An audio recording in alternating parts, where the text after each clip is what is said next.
ప్రియమైన దేవుని పిల్లలారా, యోహాను సువార్త 12వ అధ్యాయం 24. గోధుమ గింజ భూమిలో పడి చావకుండిన ఎడల అది ఒంటిగానే ఉండును, అది చచ్చిన ఎడల విస్తారముగా ఫలించును అనే పదం యేసుప్రభు వారు మాట్లాడుతున్నారు. వృక్షశాస్త్రం గురించి ఆయన మాటలు చెప్పటం లేదు. ప్రకృతిలో ఉన్న ప్రతి అణువు కూడా దేవుడు తన పిల్లలకి ఇచ్చాడు. ప్రకృతిలో పుట్టిన ప్రతి వస్తువుని, పక్షిని, జంతువుని, సకల జీవరాశుల్ని మనం పరిశోధిస్తే అందులో దేవుడు కనబడతాడు,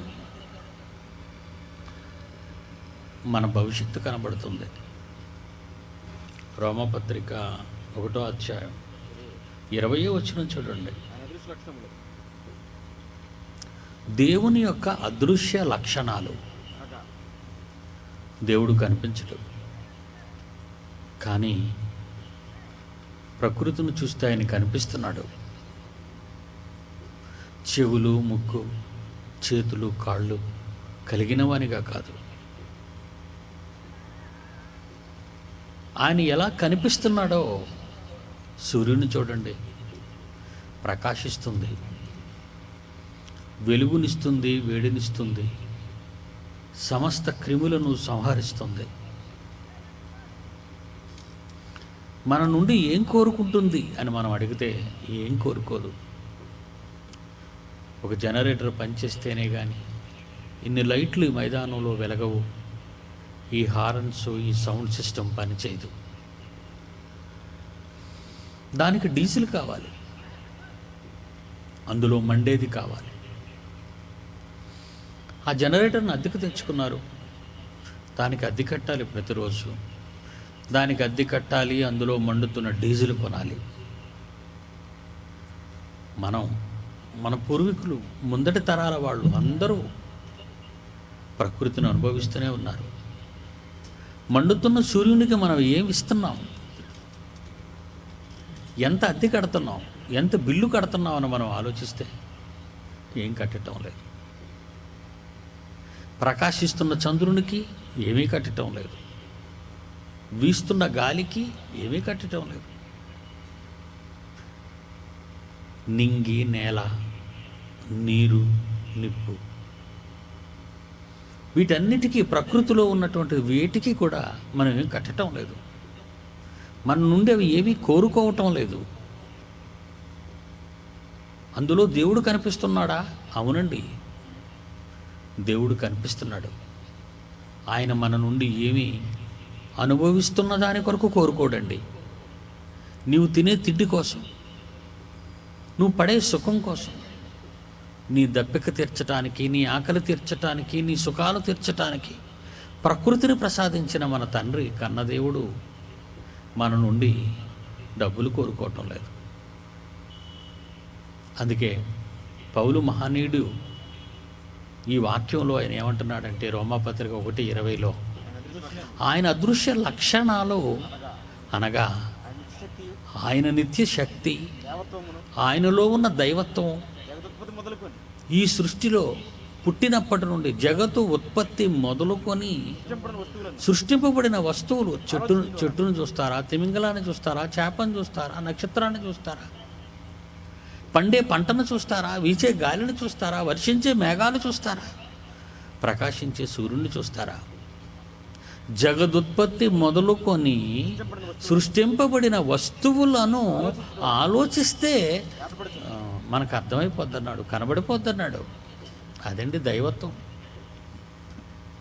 అవి దేవుని లక్షణాలు, దేవుని గుణాలవి.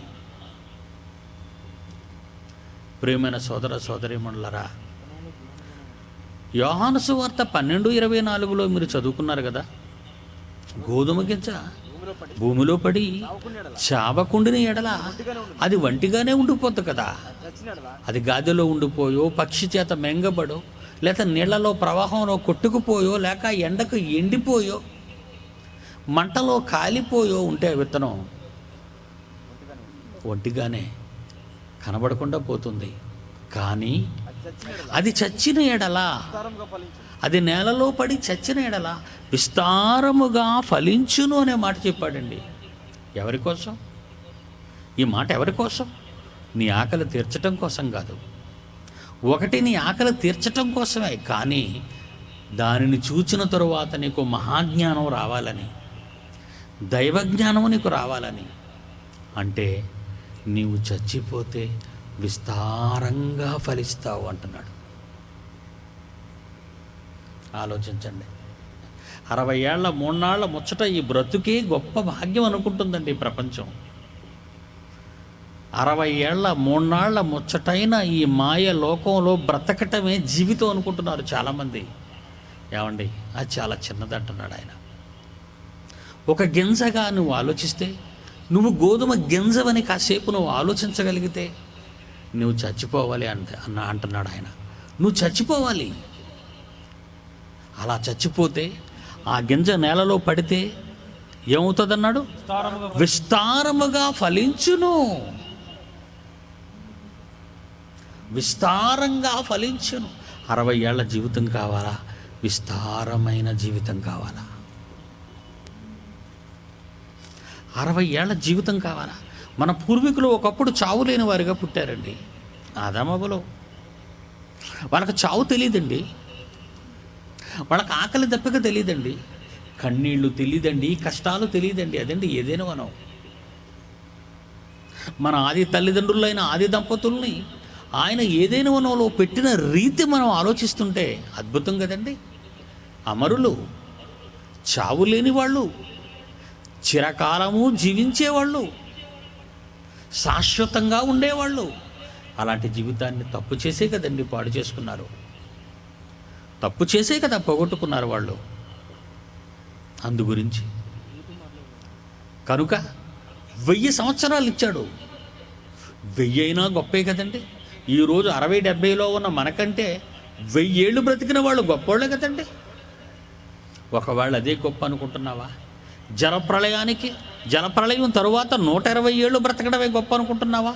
జలప్రళయం తరువాత 60-70 ఏళ్ళు బ్రతకటం ఈ జీవితం గొప్ప అనుకుంటున్నావా? కాదు బిడ్డ, నీకు ఒక జీవితం ఉంది. నువ్వు ఒంటిగా ఉండి మరణించకూడదు, నువ్వు ఒంటిగా ఉండి చావకూడదు. నువ్వు నేలలో పడి చనిపోతే విస్తారముగా ఫలించే ఒక జీవితం ఉంది. ఒక చిన్ని విత్తనంలో ఒక మహావృక్షం ఉంది అంటే నువ్వు నమ్ముతావా? నమ్మాలి. మరి నమ్మాలి. మర్రి పండు, అందులో ఎన్నో ఎర్రటి పండు, అందులో ఎన్నో చిన్ని పిక్కలు. ఆ పిక్కలు తింటుంది పక్షి. ఎక్కడికో వెళ్ళి విడుస్తుంది రిట్ట. అది మన కంటికి కనిపించదు, కానీ అది ఒక మొలకగా, అది ఒక మొక్కగా, అది ఒక మహావృక్షంగా మారితే, మర్రి వృక్షం అని అనుకుంటే, దానికి 1000 సంవత్సరాలు జీవితం అని నువ్వు అనుకుంటే, ఒక చిన్న మర్రి విత్తనంలో ఒక మహా ఆకారం ఉందని నువ్వు తెలుసుకోవాలి. ఒక చిన్న మర్రి విత్తనంలో ఒక మహా ఆకారం ఉంది. ఏళ్ల తరబడి బ్రతకవలసిన ఆకారం ఉంది. అలాగే ఈ చిన్న మట్టి శరీరంలో 60-70 ఏళ్ల ఈ చిన్న మట్టి ఆకారంలో ఒక మహా జీవితం ఉందని చెప్పటానికి నుండి ఇవన్నీ చెప్పాడు ఆయన. మరణం ముగింప లేదండి, మరణం ప్రారంభం. ప్రపంచానికి తెలిసింది మరణం ముగింపు. దేవుడు చెప్పింది ప్రపంచానికి మరణం ప్రారంభం. Death is the gate to life అంటున్నాడు. మృత్యువు జీవానికి మార్గం అంటుంది బైబిలు. ఒకసారి చూద్దామండి, ఆ విత్తనాలు ఎలా పెరుగుతున్నాయో, ఎలాంటి ఆకారాన్ని తెచ్చుకుంటున్నాయో ఒకసారి మనం చూద్దాం. ఆ గింజ మీద ఉన్నటువంటి ఆ పొర పగిలిపోతుంది. ఆ లోపల ఉన్నటువంటి ఆ చిన్ని ఆకారం చచ్చిపోతుంది. చచ్చిపోయిన తరువాత ఒక చిన్న వేరు, తల వెంట్రుక లాంటి వేరు నేలలోకి దిగుతుంది. ఒక తల వెంట్రుక లాంటి చిన్ని మొలక భూమిని నెట్టుకుంటూ బయటకు వస్తుంది. అలా దాన్ని చూస్తుంటే అదే మొలక, మొక్క, చెట్టు మన కళ్ళ ముందు జరుగుతున్న నిజాలు అవన్నీ. వాటికంటే మీరు శ్రేష్ఠులు కారా? ఒక మొక్క కంటే, ఒక పక్షి కంటే, ఈ సృష్టిలో ఒక చిన్న జీవి కంటే నువ్వు గొప్పవాడివి. ఒక చిన్ని గొంగల పురుగు, అది తల నిండా, శరీరం నిండా వెంట్రుకలు కలిగి ప్రాకుతూ ఉంటుంది. దాన్ని మన ఇంటి గోడల మీద తగిలించుకుంటావా? తగిలించుకోం. కానీ అది మన ఇంటి గోడల్లోనికే వస్తుంది. ఒక రూపం కోసం, సీతాకొక చిలుకగా ఒక రూపం మారాలని, తాను గాలిలో ఎగరాలని, అంతకాలం భూమి మీద ప్రాకి రక్షణ లేని తన జీవితం, ఏ పక్షి తన్ను మింగేస్తుందో, ఏ జంతువు తన్ను మట్టేస్తుందో, ఏ చీమలు వాటిని పట్టుకుంటాయో, ఎక్కడ తన బ్రతుకు ఎప్పుడు నాశనం అయిపోతుందో, ముగింపు అయిపోతుందో తెలియని పరిస్థితుల్లో ఈ గొంగళి పురుగు భూమి మీద తిరుగుతూ ఉంటుందండి. కానీ దానికి ఒక రూపం కావాలని దానికి తెలుసు. దానికి ఒక రూపం ఉందని, ఆ రూపాన్ని తను సంపాదించుకోవాలని ఎవరు నేర్పించారండి దానికి ఆ విద్య? ఏ శాస్త్రాలు చదువుకుందండి? అది ఏమీ తెలుసుకోలేదు. అది అయినా సరే భవిష్యత్తును ఎరిగినటువంటి ఆ పురుగు ఒక చిన్న గూడు కట్టుకుంటుంది. ఆ గూడులో కొన్ని రోజులు నిద్రపోతుంది. ఆ నిద్రపోయిన తర్వాత దాని రూపం చూస్తే అదే సీతాకోక చిలుక. అంతవరకు భూమి మీద ప్రాకి రక్షణ లేని తన బ్రతుకుకి గాలిలో ఎగిరిపోయి ఎంతో విశాలాన్ని చూడగలిగినంత ఎత్తులో ఎగురుతూ వెళుతూ ఉంటుంది. అది గొంగళి పురుగు సీతాకోకగా చిలుకగా మారుతున్న లక్షణం. దైవ లక్షణం కావాలా నీకు? దైవ లక్షణాన్ని తెలుసుకోవాలనుకుంటున్నావా? అనంతమైన జ్ఞానాన్ని నువ్వు తెలుసుకోవాలనుకుంటున్నావా? దేవుని యొక్క మహాజ్ఞానం దీని వెనకుంది. వీటన్నిటినీ దేవుడు నీ కళ్ళ ముందు ఎందుకు చేయిస్తున్నాడో ఏ రోజైనా ఆలోచిస్తున్నావా? సీతాకోక చిలుక పట్టుకోవాలి అనుకుంటున్నావు, దొరకపోతే దాని బొమ్మలనుకుని బజార్లో నీ గోడలకు తగిలించుకోవాలి అనుకుంటున్నావు. కానీ దానికి ఎంత జ్ఞానం ఉంది! రాబోయే జీవితం కోసం తన బ్రతుకును జాగ్రత్తగా కాపాడుకుంది. ఏ పక్షికో ఏ జంతువు కాళ్ళ కిందో పడి చచ్చిపోకుండా, నాకంటూ ఒక బ్రతుకుంది, నాకు ముగింపు లేదు అని రాబోయే ఆ జీవితం కోసం, చిలుక జీవితం కోసం ఎదురు చూసింది ఒక గూడు కట్టుకుని భద్రంగా. ప్రియమైన దేవుని పిల్లలారా, దేవుని జ్ఞానం అదే. ఇది మహాజ్ఞానం అంటున్నాడు దేవుడు. ఏంటా జ్ఞానం? చదవండి 44వ వచనం. కొరింథీయులకు రాసిన మొదటి పత్రిక 15వ అధ్యాయము 44వ వచనము. ప్రకృతి సంబంధమైన శరీరముగా విత్తబడి, అంటే సమాధి చేయబడుతున్నావు. ఏమండి, రైతు విత్తనాలు తీసుకెళ్ళి భూమిలో జల్లుతున్నాడు, దున్నిన నేలలో జల్లుతున్నాడు. అలా జల్లేసి ఏడుస్తాడండి గట్టు మీద కూర్చొని? మరి చచ్చిపోతే వీళ్ళెందుకు ఏడుస్తున్నారు? అర్థం కాలేదండి. మనిషి చచ్చిపోతే మనిషి ఎందుకు ఏడుస్తున్నాడు? అదే యేసు చెప్పాడు, నా కోసం ఏడవకండి, నేను లేచిపోతానుగా, నేను లేచిపోతాను. లేవని వాళ్ళు మీ వాళ్ళే, మీరు లేవరు చచ్చిపోయినా. ఎందుకు? లోకం కోసం బతికి చస్తారు కనుక. మీరు లోకం కోసం బతికి చస్తారు కనుక లేవరు. అందుకొరకు మీకోసం, మీ పిల్లల కోసం ఏడవండి అని యేసు చెప్పాడు. లెంట్ డేస్ అంటే శ్రమ దినాలండి. అర్థమైందండి? యేసు చెప్పిన మాటలలోని మహాజ్ఞానం అమెరికన్స్కి అర్థమైందండి? లేదండి. ఇంగ్లీష్ వాళ్ళకి అర్థమైందండి? లేదండి. యూరప్ కంట్రీలో ఉన్న ఎవరికైనా అర్థమైందండి? లేదండి. వీళ్ళరా, వాళ్ళకి అర్థం కాలేదండి బైబిల్. వాళ్ళకి విదేశాలకు బైబిల్ అర్థం కాలేదండి వాళ్ళు. ఇక మన స్వదేశంలో మన వాళ్ళకి అర్థమైందండి, వీళ్ళకేం అర్థమైందండి? వీళ్ళకి అర్థం కాలేదండి. కనుక ప్రియులారా, ఒక మంచి మాట రాశాడు పౌలు మహనీయుడు. ఎంత మంచి మాట అంటే అది, ప్రకృతి సంబంధమైన శరీరముగా మట్టిలో విత్తబడిన నీవు ఆత్మ సంబంధమైన శరీరముగా లేపబడిపోతావు. ప్రకృతి సంబంధమైన ఈ శరీరము ఉంటేనే కానీ ఆత్మ సంబంధమైన శరీరం రాదు. జాగ్రత్తగా వినడు దాని అర్థం.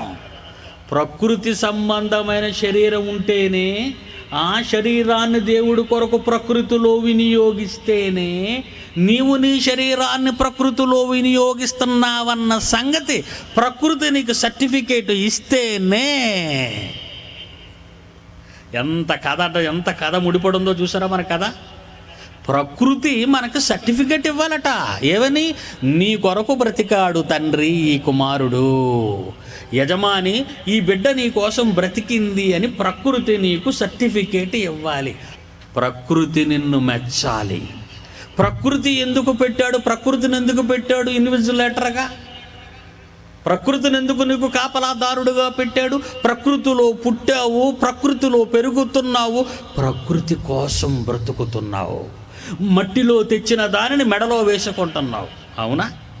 మట్టిలో ఉన్న వాటిని పూజిస్తున్నావు, మట్టి నుండి వచ్చిన దానిని ఆరాధిస్తున్నావు, మట్టి నుండి వచ్చిన వాటి కొరకు తిరుగులాడుతున్నావు. అప్పుడే ప్రకృతి నీకేమిస్తుంది? వీడొక దరిద్రుడు అని సర్టిఫికెట్. మీకు అర్థమైందా? ఇప్పుడు మనల కాపలా కాసేది ఎవరు అనుకున్నారు? దూతలు కారు, ప్రకృతి, పంచభూతాలు. ఈ పంచభూతాలు నిన్ను చూస్తుంటాయి. ఏమని చేస్తావు? ఉదయం నుంచి ఏం చేస్తున్నావు? నువ్వు ఏం చేస్తున్నావు? నేల తల్లి, నింగి తల్లి, నిప్పు తల్లి, ఈ ఈటల తల్లులు అంటావేంటి? నువ్వు కన్న తండ్రిని విడిచిపెట్టావు, కన్నవాణిని మరిచిపోయావు, ప్రకృతిలో ఉన్న వాటి కొరకు తిరుగుతున్నావు. ఏం దొరుకుతుంది అక్కడ నీకు? ఏం కావాలి నీకు అక్కడ? కన్న తండ్రి నీ కోసం ఉంటూ ప్రకృతి ఒడిలో నిన్ను పెట్టి ప్రకృతిని నీకు కాపలాగా పెట్టాడు. అందుకే ప్రకృతి ఏం చేస్తుందో తెలుసా? చదువుతారు ఒకసారి బైబిల్ మీరు చూడండి. రోమాపత్రిక 8వ అధ్యాయము 19వ వచనము. రోమాపత్రిక 8వ అధ్యాయము 19వ వచనము. దేవుని కుమారుల ప్రత్యక్షత కొరకు. దేవుని కుమారుల ప్రత్యక్షత. తణుకులో ఉన్నాడా? భీమవరంలో ఉన్నాడా? నరసాపురంలో ఉన్నాడా? పాలకొల్లో ఉన్నాడా? ఏలూరులో ఉన్నాడా? ఎక్కడున్నాడు? ఈ పశ్చిమ గోదావరిలో దేవుని కుమారుడు. ప్రకృతి చూస్తుందట. అంటే నువ్వు ఎక్కడికెళ్ళు నీ కాళ్ళ కింద ఉన్నది అదే కనిపిస్తున్నది ఆకాశం. ఆ పైన కనిపిస్తున్నవి నక్షత్రాలు, రాత్రివేళ చంద్రుడు, పగటివేళ సూర్యుడు. ప్రకృతిలోని ప్రతి పదార్థం నిన్ను కనిపెడుతూనే ఉంది. నువ్వు దేవుని కుమారుడవా కాదా? అమెరికా వాడు అంతరిక్షంలోకి వెళుతున్నాడు, ఇండియా వాడు భూగర్భంలోకి వెళ్తున్నాడు, రష్యా వాడు సముద్ర గర్భంలోకి వెళ్తున్నాడు. ఏం కావాలి? ఏవో కావాలి వాళ్ళకి, ఏవేవో కావాలి వాళ్ళకి. అవేనా నీకు కావాలి? వాటి కోసమే నువ్వు పుట్టావా? సృష్టి దేవుని కుమారుల ప్రత్యక్షత కొరకు మిగుల ఆశతో తేరు చూచుచు కనిపెట్టుచున్నది. ఎక్కడికి వెళ్ళిపోతారు చెప్పండి ఇప్పుడు మీరు? మీ మీద ఎలాంటి వాళ్ళు విజిలెన్స్గా ఉన్నారో చూసారా? ప్రకృతే సాక్ష్యంగా దేవుడు మీకు పెట్టాడు. మీరు ఈ ప్రకృతిలో ఎవరి కొరకు బ్రతుకుతున్నారో చూడమని ప్రకృతిని శాసించాడు నీ మీద. చెబుతున్నాడు చూడండి ప్రకృతితో. వింటారా? యెషయా గ్రంథము 1వ అధ్యాయము 2వ వచనం నుంచి చూడండి. ఆయన ఎవరితో మాట్లాడుతున్నాడు? ఎవరితో ఆయన డిస్కస్ చేస్తున్నాడు మన గురించి? ఎవరితో ఏం మాట్లాడుతున్నాడు మన గురించి ఆయన? చూడండి. దూతలతో కాదండి. ఆకాశమా ఆలకించు, భూమి నువ్వు చెవిగ్గు. నేను పిల్లలను పెంచాను, గొప్పవారినిగా మీ మధ్య చేశానా? వారు నా మీద తిరగబడ్డారు. తిరగబడిన వారు, నా మీద తిరగబడిన వారు, వీళ్ళు నాకు అవసరం లేదు. ఇప్పుడు నా పిల్లలు కావాలి నాకు, నా పిల్లలు చూడాలి నీవు. అందుకే సృష్టి ఏం చేస్తుందట? మిగుల ఆశతో తేరి చూచుచు కనిపెడుతుందట. ఎవరు దేవుని పిల్లలు, ఎవరు దేవుని పిల్లలు? అబ్రహాం దగ్గరికి వచ్చాడు దేవుడు. నువ్వు నా కొడుకువే కదా? అవును తండ్రి. నీకు పిల్లలు లేరు కదా పాపం? అవును తండ్రి. చాలా గర్భం ఉడిగిపోయింది కదయ్యా, ఇంకా నాకు పిల్లలు ఎక్కడ పుడతారు అన్నాడు. నేను ముసలివాడనైపోయాను కదా, నాకెక్కడ పిల్లలు పుడతారు అన్నాడు. అంతే, పుడతారు. మీదటికి కాలం వస్తాను, నీ భార్య శారా గర్భవతిగా నా మాట ప్రకారంగా వాగ్దాన పుత్రుని జనింపచేస్తాను. అనుకున్నట్టుగానే పుట్టాడు ఇస్సాకు. పుట్టాడు. సృష్టి దేవుని పిల్లల కొరకు మిగులు ఆశతో తేరు చూడాలి. సృష్టి కనిపెడుతుంది, అబ్రహాముని చూస్తుంది. ప్రకృతి ఒడిలోనే కదా ఉన్నాడు అబ్రహాము. ప్రకృతిలోనే కదా దేవుడు అబ్రహాముతో మాట్లాడుతున్నాడు. చూస్తున్నాడు ఆయన. అబ్రహాము అని పిలిచాడు. అప్పటికి ఇస్సాకు ముద్దు మాటలాడుతూ చిలిపిగా ఆడుకుంటూ తల్లిదండ్రుల మధ్య గెంతుతున్న కాలం, చిన్నవాడు, పాలబొక్కల పసివాడు. నీకు ఒక్కగానైనా ఒక కొడుకును నాకు బలివ్వాలి. ఏమంటాడో అబ్రహాం అని ప్రకృతి అంతా చూస్తుంది, దేవుడు కూడా చూస్తున్నాడు ఏమంటాడో అబ్రహాం అని. అదేంటి ప్రభువా, పిల్లలు లేని నాకు, ఆశలు చచ్చిపోయిన నాకు మనసులో ఆశలు పుట్టించి కొడుకునిచ్చి వాడిని పెద్దవాడిని చేసి ముద్దు మాటలు ఆడుతున్న ఈవేళ ఇంత పసితనంలో వాడిని నీకు బలివ్వమనటో న్యాయమా అని అడుగుతాడా అని ఆలోచించిందండి ప్రకృతి. ఆయన అడగలేదు. భార్యతో చెబితే ఎక్కడ ఆటంకపరుస్తుందోనన్న అనుమానంతో భార్యకు కూడా చెప్పకుండా దేవుడు చెప్పిన మోరియా దేశానికి 2 పనివాళ్ళను వెంట పెట్టుకొని కర్రలు చీల్చి కట్టెలను గాడిదకి కట్టి నిప్పు చేత బట్టి కత్తి పట్టుకొని మోరియా దేశానికి 2 రోజులు ప్రయాణం చేశాడండి. ప్రకృతి చూస్తుంది, నిన్ను చూస్తుంది ప్రకృతి. అలా ప్రయాణం చేసిన తర్వాత ఎత్తైన మోరియా కొండలలో ఒక కొండ మీదకి వెళ్ళడానికి కిందన పనివాళ్ళ నుంచి మీరు ఇక్కడే ఉండండి, నా దేవునికి నేను బలివ్వాలి, ఎవరినేని మాత్రం చెప్పలేదు. కట్టెలు పట్టుకున్నాడు, కత్తి పట్టుకున్నాడు, కట్టెలు ఇస్సాకు నెత్తిన పెట్టాడు, నిప్పు పట్టాడు, కత్తి పెట్టాడు, వెళ్ళిపోతున్నాడు మోరియా కొండ మీదకి. అప్పుడు అడుగుతున్నాడు ఇస్సాకు తండ్రిని, నాన్న కట్టెలున్నవి, నిప్పుంది, కత్తుంది, గొర్రె పిల్లేదయ్యా, బలి పశువేదయ్యా అని అడిగితే దేవుడు చూసుకుంటాడు. ఏ గుండె భరించగలదండి ఆ మాటలకి? కొద్ది క్షణాల్లో తన కొడుకును తన చేతులారా నరికైపోతున్నాడు కదా. ఏ తండ్రి అయినా ఆ మాటలు విని ఆనందంగా ఉండగలడా? ఉండలేడండి. అదండి కష్టకాలం అంటే, పరీక్ష కాలం అంటే అదేనండి, అది పరీక్ష కాలం. ఇలాంటి పరీక్షలు నీ జీవితంలో దేవుని కొరకు ఏమైనా అనుభవించావా? ఎవరు దేవుని పిల్లలని ప్రకృతి, ఎవరు నా పిల్లలని దేవుడు ఎదురు చూస్తున్న వేళ ఎవరు పని మీద బ్రతుకుతున్నావు సోదరా సోదరి? పాలబుగ్గల పసివాడు అడిగిన ప్రశ్నకు గుండె చెరువైపోయిన అబ్రహాము మారు మాట్లాడకుండా ఎత్తైన శిఖరం మీదకు మోరియా దేశంలో ఆ కొండ మీదకు తీసుకుని పోయి బలిపీఠం కట్టి చీల్చిన కట్టెలను పేర్చి ఇస్సాకును కట్టి పరుండబెట్టి కత్తి ఎత్తాడు. ఎందుకో తెలుసా? దేవునికి ఇష్టమైన పని తాను చేయాలి.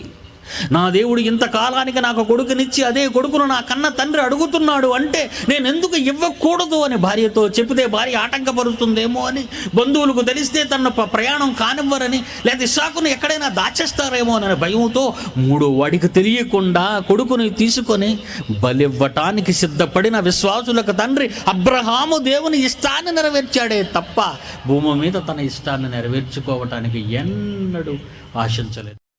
ఆలోచించండి. నిన్ను కోరుకున్నాడు దేవుడు. నీ పాడి గేద పాలు అవసరం ఆయనకు లేదు. నీ పంట శ్రేష్టమైన దానికి ఇప్పుడు అవసరం లేదు. నువ్వు కావాలి, సజీవంగా కావాలి, శవంగా కాదు.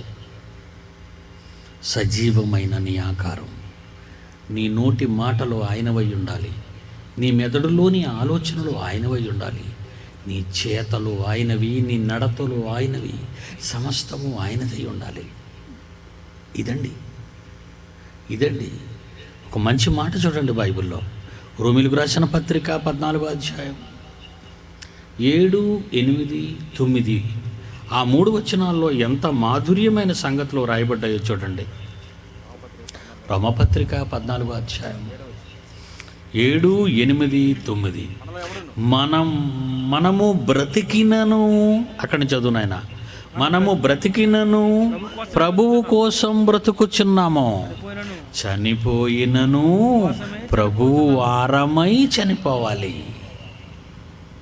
చూసారా ఎంత మంచి మాట చెప్పాడు? మనము బ్రతికినను ప్రభువు కోసం బ్రతకాలి, చనిపోయినను ప్రభువు కోసం చనిపోవాలి. తాను మృతులకును సజీవులకును ప్రభువయుండుటకు ఇందు నిమిత్తమే కదా క్రీస్తు చనిపోయి మరలా బ్రతికెను. ఇంకా ఎవడును తన కోసం బ్రతకకూడదు, ఎవడును తన కోసం చనిపోకూడదు. 7, 8, 9 వచనాలు. మనలో ఎవడును తన కోసం బ్రతకకూడదు, ఎవడును తన కోసం చనిపోకూడదు. అంటే తన కోసమే చనిపోయిన వాడికి మరణము ముగింపు అయితే, దేవుని కోసం చనిపోయిన వాడికి మరణం ప్రారంభం అని అర్థం.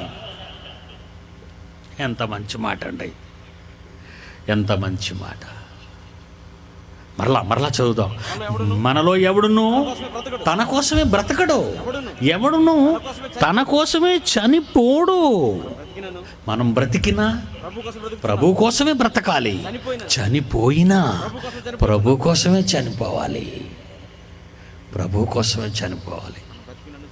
మనం బ్రతికినను చనిపోయినను ప్రభు వారము. ఎంత సెక్యూరిటీ ఉందంటే మనకి. ఒక బ్యాంక్ ఇవ్వలేని సెక్యూరిటీ, ఒక గవర్నమెంట్ ఇవ్వలేని సెక్యూరిటీ దేవుడు నీకు ఇస్తున్నాడు.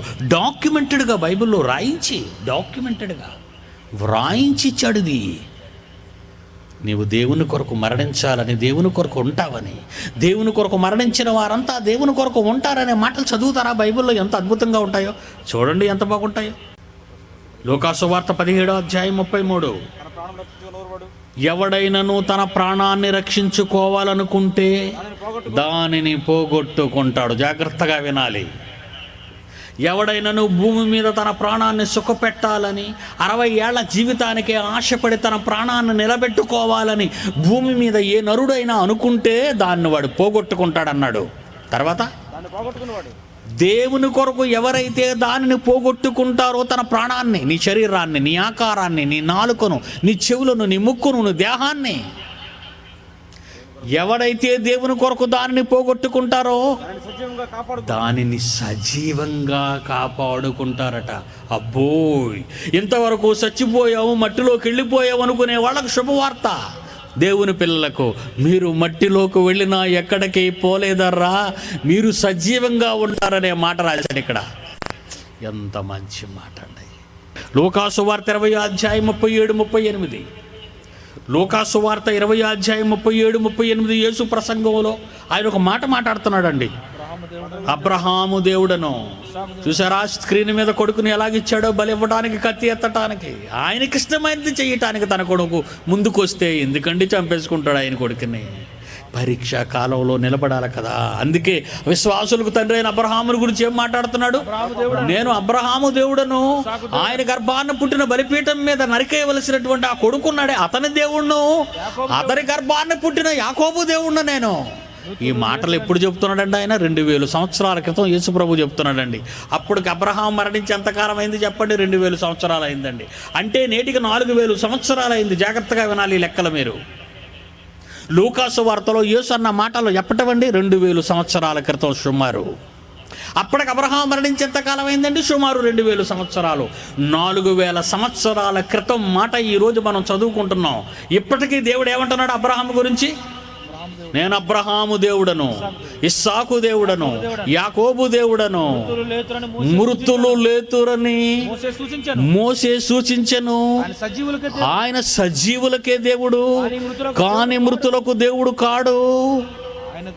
ఆయన దృష్టికి అందరూ జీవించుచున్నారు. జీవించుచున్నారా మీరు? జీవించాలన్న కోరిక, ఒక్క పాపి నశించిపోకూడదు, అందరూ నిత్య జీవానికి రావాలి అనుకున్నాడు ఆయన. అందరూ బ్రతకాలి అనుకున్నాడు. అందరూ బ్రతుకుతున్నారు. నేను అబ్రహాము దేవుణ్ణి అన్నాడు. చచ్చిపోయిన వాళ్ళకి దేవుడు ఏంటండి అనుకున్నారు. అర్థం కాని ఆనాటి యోధ జనాంగం. బ్రతుకుతామండి మనం. ఎంత మంచి మాట అండి. బ్రతుకుతామండి. మరో మంచి మాట చూడండి. ఫిలిప్పీలకు రాసిన పత్రిక 1వ అధ్యాయం. ఫిలిప్పీలకు రాసిన పత్రిక 1వ అధ్యాయం 19. ఫిలిప్పీలకు రాసిన పత్రిక 1వ అధ్యాయం 19. నా బ్రతుకు మూలముగానైనను సరే, పౌలు అంటున్నాడు చూడండి, నా బ్రతుకు మూలముగానైనను సరే, చావు మూలముగానైనను సరే, క్రీస్తు నా శరీరమందు ఘనపరచబడాలి. క్రీస్తు నా శరీరమందు ఘనపరచబడాలి. నా మటుకు బ్రతుకుట క్రీస్తే, చావైతే లాభం. ఎందుకు? మరలా బ్రతకటానికి. నా మటుకైతే బ్రతుకుట క్రీస్తు, చావైతే దుఃఖం, బాధ, వేదన అని మనం అనుకుంటున్నాం. కానీ ఆయన అంటున్నాడు, ఈ పరమార్థం అర్థమయ్యేవాడికి చావంటే ఏమాత్రం అండి, పక్కకు పడేయండి అంటాడు దాన్ని. అందుకేనండి ప్రాణాలు ఇచ్చారు మహనీయులు ధైర్యంతో అండి. ఎంత మంచి మాట అండి. దేవుని కోసం నీ జీవితాన్ని అంకితం చేసుకున్నావా? జీవించటానికి నీ శరీరంలో ఏ కార్యక్రమాలైనా జరుగుతున్నాయా? పడి చచ్చిపోయిన మొలక మహావృక్షంగా మారిపోతుందన్న సంగతి విన్నావు. నీ కళ్ళ ముందు జరిగిన వాస్తవాన్ని. తల వెంట్రుకలతో శరీరం అంతా నిండుకుని అసహ్య ఆకారంగా ఉండి నేల మీద పాకే సురక్షితం లేని, రక్షణ లేని ఒక చిన్న పురుగు సీతాకోకగా చిలుక మారిన చరిత్ర నీ కళ్ళ ముందు జరిగిన వాస్తవం నీకు తెలిసే. అలాంటిది నీకు జీవితం లేదా? నీకు బ్రతుకు లేదా? నీకు మహాజీవితం రాదా? వస్తుంది. మరణమే ముగింపు కాదు నీకు.